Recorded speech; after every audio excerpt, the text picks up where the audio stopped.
A few months back I made a video on Kid describing him as the most annoying brawler in the game to go up against, and since then there have been like a dozen brawlers introduced, and while he is certainly still annoying, I wouldn't call him the most annoying anymore. Regardless, I decided to try him out recently and I realized that solo showdown and gem grab aren't the only modes he's good at. He does surprisingly well on heist, though that is if you have a good team like in any other mode. So with that said, let's see if Kid is a good choice to use on heist. Now, I'm not going to pretend like Kid is some universal brawler that could be used anywhere and dominate completely, because there are definitely more brawlers that can counter him with ease, and this becomes much more prevalent in modes where you don't have access to power cubes, such as heist. For that reason, Kid begins to live up to the support title rather than assassin. That's not to say he can't still work as an assassin, since you'll have a much better time at defeating low health brawlers, but you'll have a harder time fighting Bull or Melody. So when it comes to strategy, the first thing I do is run to the side of the map and use my cardboard box gadget right before I make it to the middle.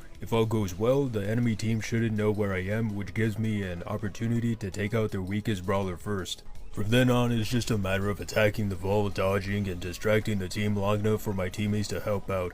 Occasionally I would use my super on an enemy who might be too tanky for me to take out, and while all of this sounds good, there is a drawback to it. That is, sometimes your team may attack the vault alongside with you, which may leave your own vault undefended. The most dangerous brawlers that can ruin your match are Melody, Bull, and Barry, who have fast mobility and high damage. However, there may be times when it's okay to ignore a brawler completely. For example, in the beginning of this match, I stuck to the right side until I saw Kenji, but rather than attacking him, I ignored him and focused on what was in front of me. While it might sound stupid to even consider doing, since my team was helping out, there was a bigger chance of us doing more damage and stopping the rest of the team from going forward. And once again, using my super proved very useful here for ambushes, and it also doubled as a quick means of escape. Now, I will admit, in all of my matches combined, I ended up losing about 1/3 of them, and some may have been my fault because I focused too much on attacking the vault rather than defending. And that's the thing with Kid, because